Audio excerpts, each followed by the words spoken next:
आपण हे जे हेडिंग दिलं आहे यावर बोलणार आहोत. हाऊ टू पास M2 म्हणजेच काय, मिशन 28. हा जो 28 आहे हा मोठा बिग प्रॉब्लेम आहे M2साठी. आणि मुलांना भीती असते M2मध्ये पास व्हायचं तरी कसं.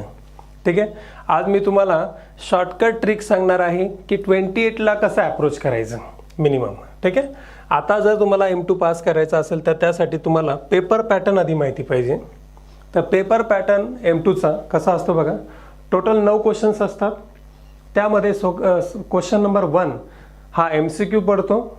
त्यामध्ये 10 मार्कचे 6 MCQ पडतात, 2 मार्काचे 4 आणि 1 मार्काचा 1, असं 1 मार्कचे 2.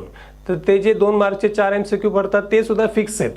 ते जे 4 MCQ पडतात ते कोणत्या टॉपिकवर पडतात, तर त्यामध्ये बेसिकली 4 टॉपिक आहेत. एक टॉपिक आहे रिडक्शन फॉर्म्युला, ज्याच्यावर हमेशा MCQ पडतो. दुसरा कार्टेशनचा जो सिमेट्रिक कार्टेशन कर्व किंवा इतर कोणताही कर्व असेल त्याचा रूल. त्यानंतर तिसरा जो एक्झाम्पल आहे तो पडतो सेंटर आणि रेडियस काढा गिवन स्पिअरचं. आणि चौथं एक्झाम्पल पडतं यामध्ये युनिट नंबर 6 त्याचं डबल इंटिग्रेशन इव्हॅल्युएट करा. तर अशा प्रकारचे 2-2 मार्काचे ह्या 4 टॉपिकवर क्वेश्चन्स पडतात. ठीक आहे, MCQजला. त्यानंतर 1-1 मार्कचं मिक्स एक्झाम्पल कोणताही पडतं. हा झाला क्वेश्चन नंबर 1. आता क्वेश्चन नंबर 2. क्वेश्चन नंबर 2 हा असो युनिट नंबर 3वर, दॅट इज इंटिग्रल कॅल्क्युलस. आता इंटिग्रल कॅल्क्युलसमध्ये तुम्हाला 5 टॉपिक येते टोटल. त्यामध्ये पहिला आहे रिडक्शन फॉर्म्युला, दुसरा बीटा गॅमा फंक्शन, तिसरा DUS रूल, चौथा एरर फंक्शन. ओके, मग ह्या टॉपिक्समध्ये जे डिव्हिजन आहे क्वेश्चनचं ते अशा प्रकारचे आहे बघा. क्वेश्चन नंबर 2 आणि क्वेश्चन नंबर 3 एकमेकांना ऑर असतात. एकतर क्वेश्चन 2 सॉल्व्ह करतो आपण किंवा क्वेश्चन नंबर 3. ठीक आहे, मग क्वेश्चन नंबर 2 मध्ये आणि 3 मध्ये जर पाहिलं कॉमनली तर 2 क्वेश्चन हे रिडक्शन फॉर्म्युलाचे पडतात बघा. रिडक्शन फॉर्म्युला दोन्हीकडे तोच आहेत. तर ह्या ठिकाणी जर रिडक्शन फॉर्म्युला आणि DUS रूल जर चांगला केला तर कदाचित एखाद्या वेळेला असं होऊ शकतं की तिकडचा DUS रूल ह्या साईडला शिफ्ट झाला आणि इकडचा एरर फंक्शन तिकडं शिफ्ट झाला, असं होऊ शकतं. पण मोस्टली ते कोणताही पॅटर्न टाकला दोघांपैकी एक, तर तुम्ही मिनिमम आयदर रिडक्शन फॉर्म्युला आणि DUS रूल जरी केला चांगला तर तुमचे इथे 10 मार्क फिक्स होतात.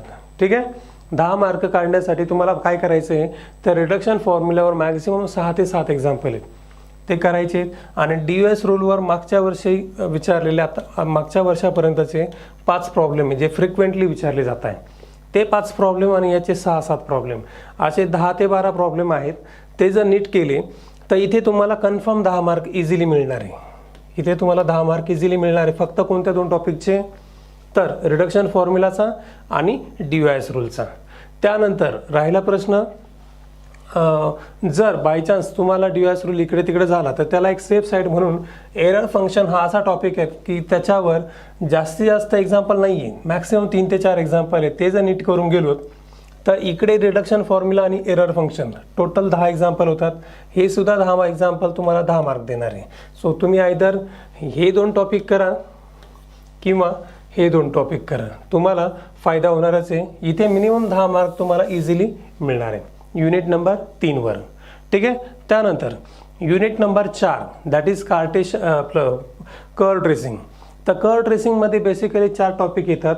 त्यामध्ये पहिला येतो कार्टेशन, दुसरा पोलार, तिसरा पॅरामेट्रिक आणि चौथा रेक्टिफिकेशन. तर ह्या 4 टॉपिक्समध्ये पेपरला अशा प्रकारे 2 क्वेश्चन्स पडतात 4 आणि 5 मध्ये. तर क्वेश्चन 4 मध्ये जो रेक्टिफिकेशन येतो त्याच्यावर बऱ्यापैकी एक्झाम्पल आहेत, व्हरायटी ऑफ एक्झाम्पल असल्यामुळं हा थोडा जड जातो. त्यामुळं तुम्हाला कार्टेशन कर्व आणि पोलार कर्व इथे दोन्ही सोपे आहेत. म्हणजे तुम्ही हे 2 केले तर इथे 10 पडतील. किंवा पॅरामेट्रिकवर लिमिटेड एक्झाम्पल आहे, पॅरामेट्रिकचे हार्डली 5 ते 6 एक्झाम्पल आहे. 4 एक्झाम्पल आपले सायक्लॉइडचे आहेत आणि 1-2 एक्झाम्पल ॲस्ट्रॉइड. तर असे टोटल 5 ते 6 एक्झाम्पल आहेत पॅरामेट्रिकमध्ये.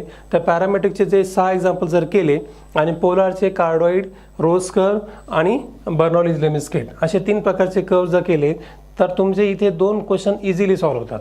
जरी कार्टेशियन कर्व नाही जमला तरीसुद्धा इथे मिनिमम तुम्ही 10 मार्क इझिली घेऊ शकतात. ठीक आहे. जर कार्टेशियन कर्व नसेल करायचा किंवा केला तर त्याचं ॲटलिस्ट डिस्क्रिप्शन लिहा. डिस्क्रिप्शन लिहिलं तरी 2 ते 3 मार्क पडून जातात जरी कर्व ट्रेस नाही केला तरी. ओके. पण पॅरामेट्रिक आणि पोलारचे एक्झाम्पल फार सोपे आहेत. हे दोन्ही एक्झाम्पल तुम्ही मॅनेज करून इथे 10 मार्क इझिली आणू शकतात. ठीक आहे. आता यामध्ये पुढचा युनिट आहे unit number 5, that is solid geometry. आता सॉलिड जॉमेट्रीमध्ये काय तर 3च टॉपिक आहेत. त्या 3 टॉपिकमध्ये पहिला स्पियर आहे, दुसरा कोन आहे आणि तिसरा सिलेंडर आहे. मोस्ट ऑफ द टाइम ते तुम्हाला स्पियरचा एक्झाम्पल जो आहे त्यात एक सोपं आणि एक कठीण अशा प्रकारे विचारतात. जर इकडं स्पियरचं एक्झाम्पल इझी विचारलं तर खाली स्पियरचं एक्झाम्पल डिफिकल्ट टाकतील आणि इथे इथे जर डिफिकल्ट टाकलंय तर खालचे दोन्ही एक्झाम्पल कोन आणि सिलेंडरचे सोपे टाकतात. ठीक आहे. तर अशा प्रकारचा पॅटर्न असतो. इकडे इझी स्पियर आहे म्हणजे यामध्ये शक्यतो कोणचं एक्झाम्पल ते थोडं डिफिकल्ट टाकतात. मग असा प्रकारचं कॉम्बिनेशन असतं. एक एक्झाम्पल थोडं डिफिकल्ट टाकण्याचा प्रयत्न करतात ते. तर इथे स्पियरचा एक टाईप आहे तो आहे show that tangential find point of contact. त्या प्रकारचं एक्झाम्पल किंवा find centre and radius of the circle त्या प्रकारचं एक्झाम्पल मोस्टली ते पेपरला टाकतात. इथे ते जरी केलं आणि बाकी राईट, सर्क्युलर, कोन आणि सिलेंडरचे सगळे एक्झाम्पल चांगले करायचे तर तुमचे इथे 15 पैकी 15 इझिली होतील. स्पियर फक्त लिमिटेड स्टडी करायचं आणि कोन आणि सिलेंडर अशा प्रकारे स्टडी करायचं की त्याच्यावर विचारलेला कोणताही प्रॉब्लेम तुम्हाला जमला पाहिजे. त्यावर तुम्हाला असा कोणताच प्रॉब्लेम नाही राहिला पाहिजे की तो सॉल्व्ह झाला नाही. तर कोन सिलेंडर चांगलं करायचं आणि स्पियरमध्ये लिमिटेड प्रॉब्लेम करायचे. खास टचिंग स्पियरचं करा किंवा टँजंट प्लेन प्रॉपर्टीचं करा किंवा intersection of sphere by plane. आता स्पियरचं इंटरसेक्शन प्लेनने केलं तर काय तयार होतं सर्कल. तर त्या सर्कलचा सेंटर आणि रेडियस काढण्यासाठी जो प्रॉब्लेम टाकतात तर अशा प्रकारचे 2-3 प्रकारचे प्रॉब्लेम जर केले तर तुमचा इथला स्पियर किंवा इथला स्पियर कव्हर होतो. आणि त्यानंतर कोन सिलेंडर चांगलं केलं आहे म्हणजे हे दोन्ही क्वेश्चन तुम्हाला मॅनेज करता येतील आणि इथे पूर्णपणे 15 पैकी 15 घेता येईल. M2 जर पास करायचा असेल तर कन्फर्म तुम्हाला सॉलिड जॉमेट्री म्हणजे क्वेश्चन 6 किंवा 7 पूर्णपणे आला पाहिजे. जर हा क्वेश्चन पूर्ण आला तर तुमची पासिंग कन्फर्म आहे.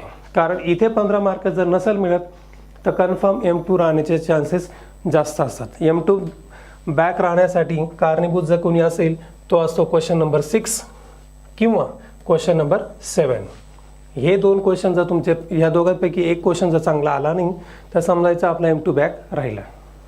तर टार्गेट काय ठेवायचा, बाकी काही पण झालं तर ह्या टॉपिकचे 15 पैकी 15 मी काढणारच. ठीक आहे. जर काढले तरच तुमचा M2 क्लिअरला. आणि लास्ट आहे मल्टिपल इंटिग्रल. आता मल्टिपल इंटिग्रलमध्ये प्रॉब्लेम काय, बऱ्याचशा वेळेला एक्झाम्पल रिपीट होत नाही. चेंज द ऑर्डरवर एखाद्या वेळेला रिपीट करतात एक्झाम्पल, व्हॉल्यूमचं रिपीट करतात पण मोस्टली बाकीचे एक्झाम्पल ते रिपीट करत नाही. हल्ली ते सेंटर ऑफ ग्रॅव्हिटी आणि एरियावर क्वेश्चन कंटिन्युअसली टाकताय. Area, MI, CG. सो इथे क्वेश्चन जर सॉल्व करायचा ठरला तर इझी क्वेश्चन पडतो एरियाचा किंवा double integration by polar transformation, तो पण सोपा असतो. तर मिनिमम एखादा क्वेश्चन इथं तुम्ही करू शकता. समजा एखादा क्वेश्चन नाही पण आला तर ॲटलिस्ट फॉर्म्युले जरी लिहिलेत, समजा व्हॉल्यूमचा फॉर्म्युला, सेंटर ऑफ ग्रॅव्हिटीचा फॉर्म्युला, 2 फॉर्म्युले इथे आले तरी तुमचे इझिली किती मार्क होतात, 2. समजा बाकी काही नाही आलं तरीसुद्धा मिनिमम 2 मार्क इथे इझिली काढू शकतो आपण. ठीक आहे. आता आणखी कुठे आपण मार्क काढू शकतो तर ह्या ठिकाणी समजा 2 कर्व जमले तुम्हाला, तिसरा नाही जमत आहे, ॲटलिस्ट डिस्क्रिप्शन लिहा. समजा इकडचे 2 कर्व तुम्हाला जमत आहे कार्टेशियन आणि पोलार, तर इथं रेक्टिफिकेशनचा ॲटलिस्ट फॉर्म्युला लिहून आपण 1 मार्क इझिली काढू शकतो. म्हणजे अशा प्रकारे 1 आणि ते 10 असे 11 मार्क इकडे पण इझिली मारू शकतो किंवा इथे 10 मार्क. ठीक आहे.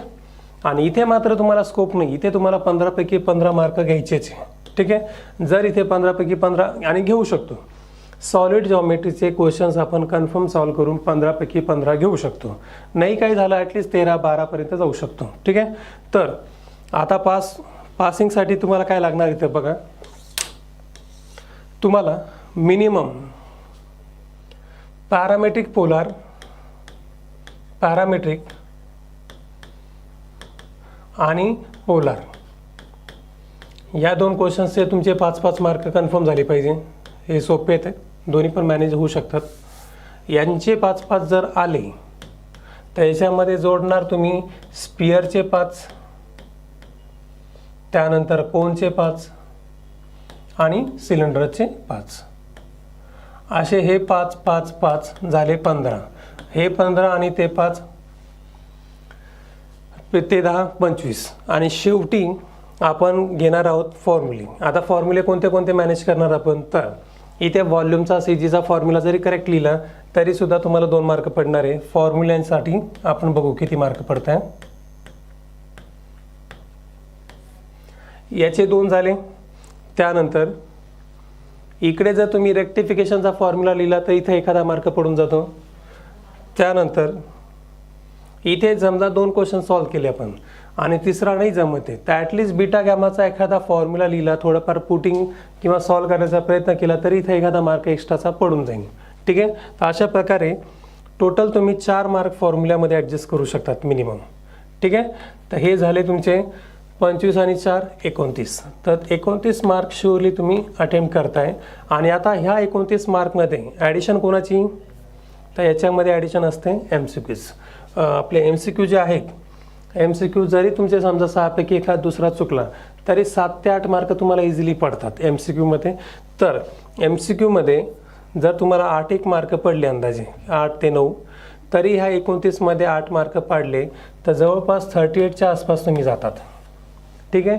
आता शुअर शॉट तुम्ही 38ला गेले. 38ला गेल्यानंतर तिथे गेल्यानंतर समजा मॅक्सिमम काय नुकसान होईल तुमचं, समजा इथे काहीतरी चुकलं, काहीतरी थोडं चुकलं, समजा स्पिअरमध्ये काही चुकलं आहे, पोलार कार्टेशनमध्ये काही चुकलं आहे, 1-1 मार्क कमी झाले समजा इकडे, तरीसुद्धा 38पासून 35पर्यंत तुम्ही इझिली पोचताय. समजा आणखी एक चुकलं, इथे पण काहीतरी चुकलं आहे, इथे काहीतरी चुकलं आहे, इथे तर टोटल किती नुकसान होणार आहे तुमचं, 1 2 3 4 5, तर 5 मार्कचं नुकसान होणार आहे. म्हणजे 38 - 5 मिनिमम 33ला तुम्ही टच करता जर तुम्ही अशा प्रकारे गेलात तर तुम्हाला जर फक्त पास व्हायचं असेल तर हे टॉपिक तुम्हाला मिनिमम करणं आहे.